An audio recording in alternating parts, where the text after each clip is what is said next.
Pranam dear student, today we will learn class 9th economics chapter poverty as challenge. We will read the topic anti-poverty measures. Anti-poverty measures में क्या है, जो Indian development strategy, Indian जो एक development जो strategy है वो है removal of poverty has been one of major objective. It means देश के अंदर से जो पॉवर्टी है उसको बिल्कुल रिमूव करना है. The current anti poverty strategy of the government is based broadly of two planks. और करंट यानी कि वर्तमान समय में जो गवर्नमेंट है उसकी स्ट्रैटेजी 2 स्टेप्स की है. पहला, एक तो promotion of economic growth, second है टारगेट एंटी पॉवर्टी प्रोग्राम्स, यानी कि दूसरे जो गरीबी को दूर करने वाले जो प्रोग्राम्स हैं उनको लॉन्च किया गया या उनको इम्प्लीमेंट करने की प्रयास किया जाएगा. Over the 30 years lasting up the early 80s से अगले 30 सालों की बात की जा रही है. There was little per capita income growth and not much reduction in, यानी कि बहुत जो पर कैपिटा इनकम होती है, प्रति व्यक्ति जो आय है, वो इनकम जो ग्रोथ है देश की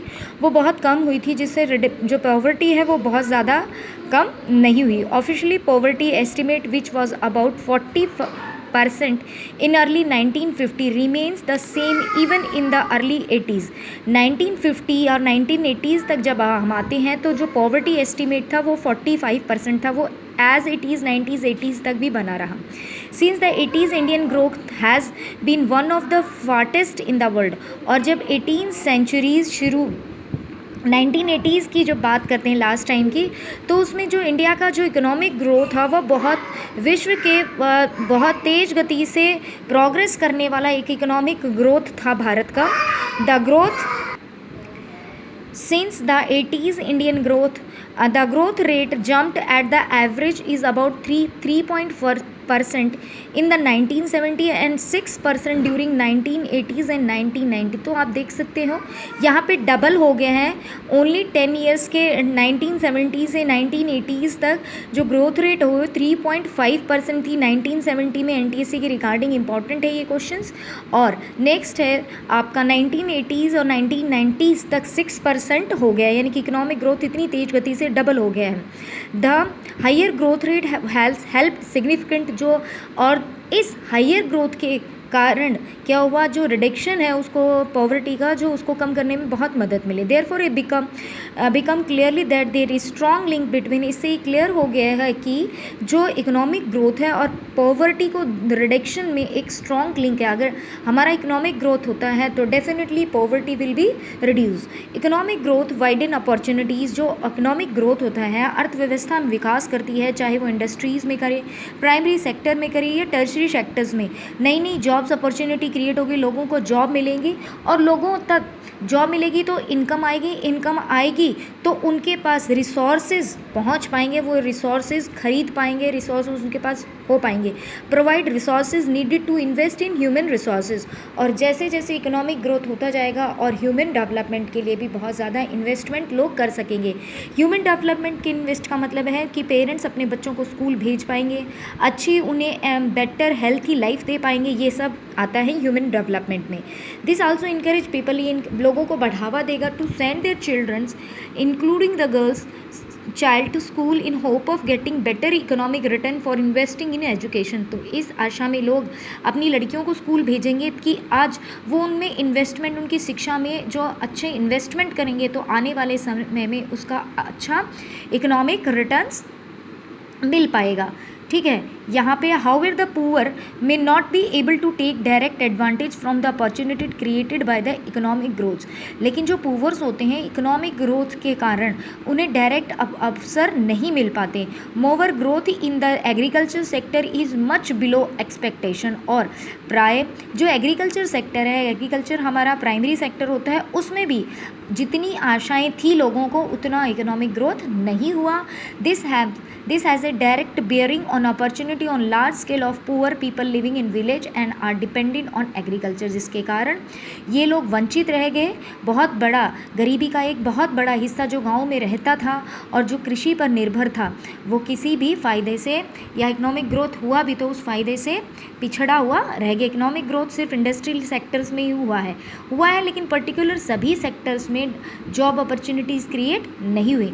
in this circumstance clear needed T target. इसीलिए ऐसी परिस्थितियां बनाएगी कि कुछ टारगेट किए गए, यानी कि टारगेट होता है एक लक्ष्य कहा गया जिसमें एंटी पॉवर्टी प्रोग्राम्स लॉन्च किए गए, ठीक है। इनको बहुत इफ़ेक्टिव तरीके से formulate to effective poverty directly और इनडायरेक्टली, और ये फॉर्मुलेट मतलब लागू किए गए काफ़ी डायरेक्टली या इनडायरेक्टली तरीके से, ये इससे गरीब लोग प्रभावित हुए थे, ठीक है। यानी कि कुछ मिलने वाले लोगों को फ़ायदा हुआ भी था और कुछ लोगों को नहीं भी हुआ। Mahatma Gandhi national rural employment guarantee act pass हुआ 2005 में। एम टू प्रोवाइड, इसका एम था 100 डेज़ तक सभी हम जो रूरल एरियाज़ में जो लिविंग्स पीपल हैं या जो गरीब लोग रहते हैं उनको क्या मिलेगा, 100 डेज़ के लिए वेजेस मिलेगा, 100 दिन काम मिलेगा और उसकी मजदूरी मिलेगी, ठीक है। It also aim to sustain, और इसका जो एम था वो था सस्टेनेबल डेवलपमेंट में to address the cause of drought. इसका उद्देश्य ये भी था कि जो सतत पोषण विकास करना, कि जैसे ड्रॉट के कारण डिफॉरेस्टेशन या सॉइल जहाँ पर मिट्टी का कटाव होता है उन सब चीज़ों को नोटिस करना, plus 1/3 of proposed jobs have be reserve for women. इसमें 1/3 जो जॉब्स हैं वो महिलाओं के लिए आरक्षित रखी गई थी इसमें। आगे चलते हैं इसमें, ठीक है। आगे कहता है the scheme provided employment to 20 crore person day of the employments to 4.7 crore households. इसमें जो स्कीम के तहत 220 crore persons day of employment नौकरियां दी गई, जिसमें 4.7 करोड़ हाउस होल्ड थे, यानी कि लोगों को घर भी दिए गए। The share of SC ST women's person days the scheme of 23%, 70% and 53%। It means जो SC कैटेगरी के शेड्यूल कास्ट के लोग हैं जिसमें इनका 23% लोगों को जॉब दी गई, SC में 70% लोगों को जॉब्स दी, और वुमेन्स जो महिलाएँ थी, महिलाओं को अलग, इसमें मैन और वुमेन दोनों इंक्लूड है, पर यहाँ सेपरेट वुमेन्स के लिए 53% जो था वर्ग इन वुमेन्स के लिए रखा गया था। द एवरेज वेजेस, जो इसमें एवरेज वेजेस था, जो पारिश्रमिक उन्हें डेली वेजेस जो मिल रहा था वो 2607 में 65 रुपीज़ था, 2013 और 14 में बढ़कर वो 132 रुपीज़ हो गए हैं। नेक्स्ट है सेकंड प्रधानमंत्री रोजगार योजना PMRY फुल फॉर्म के रिगार्डिंग यहाँ से आपके क्वेश्चन भी आते हैं, और ये है आपका NTSC के रिगार्डिंग, ठीक है। 100 डेज़ वर्क मिलता है एम्प्लॉयमेंट, प्लस इसमें ये जो स्कीम थी ये 1993 में स्टार्टेड की गई थी। इसका एम था सभी लोगों को, ठीक है, जो यूथ एजुकेटेड है, जो एजुकेटेड है रूरल एरियाज़ में और स्मॉल टाउन्स में, जो अनएम्प्लॉयमेंट है, पढ़े लिखे जो युवा हैं, उनके लिए सेल्फ एम्प्लॉयमेंट अपॉर्चुनिटी क्रिएट की गई थी। इसमें क्या है, उनको स्मॉल इंडस्ट्रीज़ या स्मॉल बिजनेस स्टार्ट करने के लिए हेल्प प्रोवाइड की गई थी।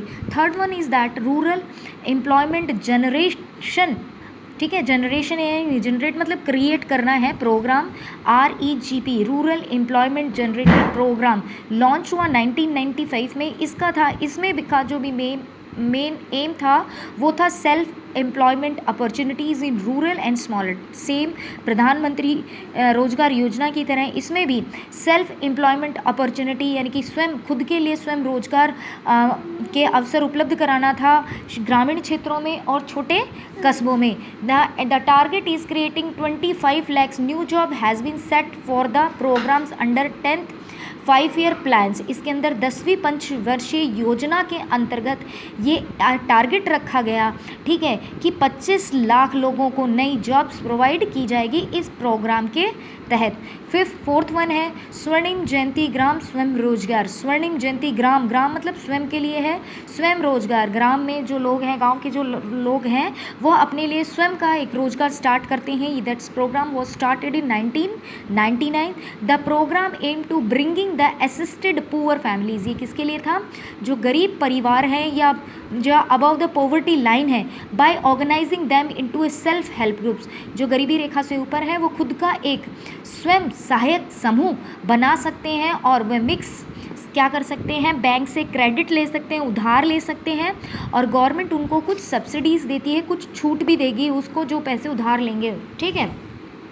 और वो अपना एक प्रोग्राम शुरू कर सकते हैं, जैसे पापड़ बना सकते हैं, मैट बना सकते हैं, चटाई बना सकते हैं और अचार बना सकते हैं। इस तरह गाँव के लोग मिलकर अपना उस पैसे उधार लेकर उस पर काम शुरू करते हैं, गाँव के लिए था। नेक्स्ट है अंडर प्रधानमंत्री ग्राम उद्योग योजना। देखो ये प्रधानमंत्री थे, इससे पहले प्राइम मिनिस्टर रोजगार योजना हमने देखा था, ठीक है। ये प्रोग्राम द स्टार्ट विथ 2000 में स्टार्ट हुआ था। इसमें सेंट्रल जो गवर्नमेंट है वो हर स्टेट गवर्नमेंट को कुछ बेसिक सर्विसेज प्रोवाइड की गई थी, जिसके अंदर यह प्रोवाइड की जाती है, जिसमें primary health, primary education, rural shelters, rural drinking water and rural electrification. ग्रामीण क्षेत्रों में ये सारी सुविधाएं सेंट्रल गवर्नमेंट, ठीक है, स्टेट गवर्नमेंट को हेल्प देती है कि अपने अपनी स्टेट में ये बेसिक रिक्वायरमेंट्स लोगों को प्रोवाइड करने के लिए हेल्प करती है। अनदर जो स्कीम थी अंत्योदय अन्न योजना, अब प्रोग्राम लॉन्च की थी, ये नेक्स्ट चैप्टर में हम पढ़ेंगे। तो इन सब प्रोग्राम्स के क्या जो रिजल्ट थे वो बिल्कुल मिक्स फॉर्म में आए थे, यानी कि कुछ को बेनिफिट हुआ था, कहीं नहीं हुआ था।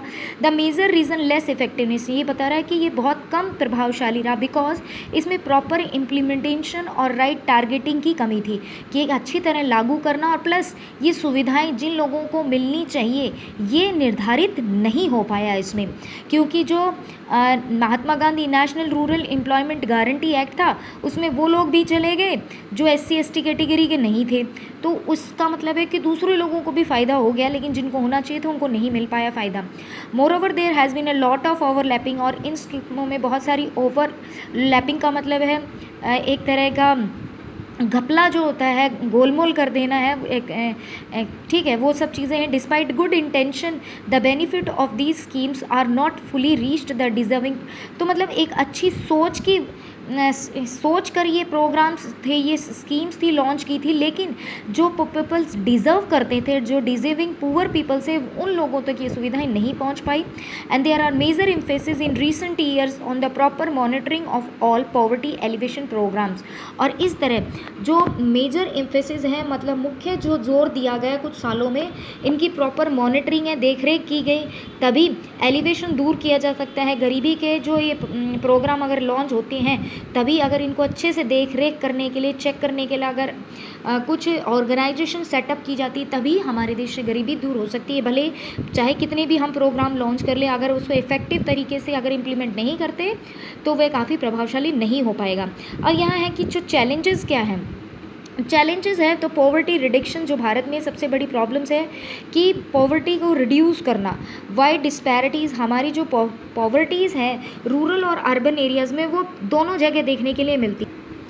आगे यहाँ पे बता रहा है दोनों जगह देखने के लिए मिलती है। हर स्टेट में सोशल और इकोनॉमिक ग्रुप्स हैं और कुछ वेन्यूरेबल्स ऑफ पॉवर्टी ग्रुप्स भी हैं। पॉवर्टी रिडक्शन ये प्रोग्राम्स हैं जो नेक्स्ट 10 to 15 ईयर्स प्रोग्राम में मतलब एक्सपेक्टेशन की जाती है, सोचा जा रहा है कि इस तरह के बहुत अच्छे प्रोग्राम लॉन्च किए जाएंगे जिससे ये गरीबी दूर हो पाएगी। This would be the possible mainly, ये तभी हो सकता है जब देश में आर्थिक विकास हो और जिस तरह सभी लोगों को universal free elementary education provide की जाए। और जो पॉपुलेशन ग्रोथ, वर्ल्ड में हम वर्ल्ड की सेकेंड मोस्ट पॉपुलेटेड कंट्री हैं, और पॉपुलेशन जो ग्रोथ हो रहा है वो डिक्लाइन होना चाहिए। इंक्रीजिंग एम्पावरमेंट और महिलाओं का सशक्तिकरण होना चाहिए, हर क्षेत्र में महिलाओं की भागीदारी होनी चाहिए। और इकोनॉमी वीकर जो सेक्शन है, जो आर्थिक रूप से कमज़ोर वर्ग है, उन्हें भी समाज और सोसाइटी में रेस्ट ऑफ लोगों के समान समझा जाना चाहिए, तभी जो प्रोग्राम्स हैं वो इफ़ेक्टिव तरीके से इम्प्लीमेंट हो पाएंगे। फिर यहाँ पे ऑफिशियल डेफिनेशन जो पॉवर्टी की दी है, capture only limited part of the what poverty really means to people. यहाँ पे ये कह रहा है कि जो लिमिटेड पार्ट, जो देश का एक लिमिटेड पार्ट है कि पॉवर्टी रियलिटी में मीन्स मतलब क्या है कि लोग गरीबी से मतलब क्या है, it means minimum subsistence level of rather living than reasonable level of living, यानी कि मिनिमम सब्सिडेंस लेवल, न्यूनतम जीने की जो चीज़ें चाहिए, ठीक है, वह भी किसी कारणवश क्या है रीजनेबल कॉज से मिल नहीं पा रही है लोगों को। Many scholars advocate we must broaden the concept of human poverty. तो ये जो बहुत सारे विद्वान हैं वो इस कंसेप्ट पर, इस अवधारणा पर, मानव जो गरीब है, पॉवर्टी, ह्यूमन जो पॉवर्टी है उसके ऊपर क्या कर रहे हैं, फोकस कर रहे हैं, इसको कैसे दूर किया जा सकता है, इस पर काम किया जा रहा है। Large number of people may have been able to feed themselves. बहुत देश के बहुत बड़े वर्ग हैं जो अपने आप क्या करते हैं, काम करते हैं, but they do have the education और शेल्टर्स और हेल्थ केयर और जॉब सिक्योरिटी और self confidence, are they free from caste and gender discrimination. तो यहाँ पे कह रहे हैं कि जिन लोगों को खुद वो अपनी शिक्षा को पाने का प्रयास करते हैं, अपने लिए आश्रय देखते हैं, अपनी बेटर हेल्थ केयर करते हैं और जॉब जहाँ पर लोगों की सिक्योरिटी होती है, क्या वो किसी भी कास्ट या जेंडर डिस्क्रिमिनेशन से फ्री होते हैं, मुक्त होते हैं, उनके साथ कोई भेदभाव नहीं होता। In practice of child labour still common, और आज भी देखने में मिलता है जो चाइल्ड लेबर है वो प्राय आज भी सब जगह देखने के मिलता है। World wide experience showed that the development definition of that constitutes poverty also challenge. जितने भी वर्ल्ड वाइड में देखते हैं, अगर बड़े विश्व स्तर पर देखा जाता है तो जो डेवलपमेंट है, ठीक है, व्हाट कॉन्स्टिट्यूट्स पॉवर्टी, तो डेवलपमेंट के सामने जो गरीबी है या गरीबी को बदलना किस तरह की चुनौती है, या उसको कैसे डिफाइन किया जा सकता है कि डेवलपमेंट भी हो और पॉवर्टी भी ना रहे, और उसको हम पॉवर्टी को कैसे चेंज करते हैं। Reduction of poverties is always a moving targeting, गरीबी को दूर करना हमेशा एक डेवलपमेंट कंट्री का टारगेट रहता है कि कैसे हम गरीबों को दूर करें। इवन जो कंट्रीज़ पूरी तरह से डेवलप्ड है, गरीब लोग वहाँ पर भी हैं। Hopefully we will able to provide the minimum necessary the terms of only income to all the people by end of the next decades। तो इसमें ये बताता है कि हम आशा करते हैं कि आने वाले समय में जो मिनिमम नेसेसरी आवश्यकताएं होंगी, जिसमें ओनली इन टर्म उसको डिफाइन करने का है कि हम उसे सिर्फ इनकम के रूप में देख सकते हैं, आने वाले दशकों में लोगों के पास सफिशेंट क्वांटिटी में क्या हो, उनकी इनकम हो, ताकि वह रिसोर्सेज जो चीज़ें उन्हें मिनिमम चाहिए वो परचेज कर सकें, अपनी फैमिली की रिक्वायरमेंट्स को फुलफ़िल कर सकें, एक बेटर हेल्थी लाइफ सर्वाइव कर सकें।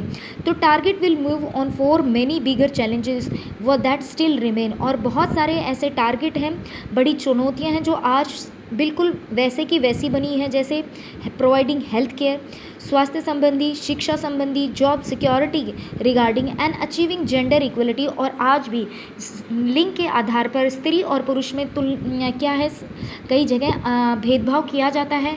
डिग्निटी ऑफ पुअर, और गरीब लोगों की सम्मान या उनके हित की जब बात की जाती है, ये सारी चुनौतियां हैं जिनको दूर करने का प्रयास किया जाएगा। These are even bigger task, ये भी एक बहुत बड़ी टास्क है कि हम इन सब चीज़ों पर कैसे काम करें और सभी लोग इक्वल हो और पूरे जो देश है वहाँ पे किसी प्रकार की पॉवर्टी ना हो। Thank you and have a nice day.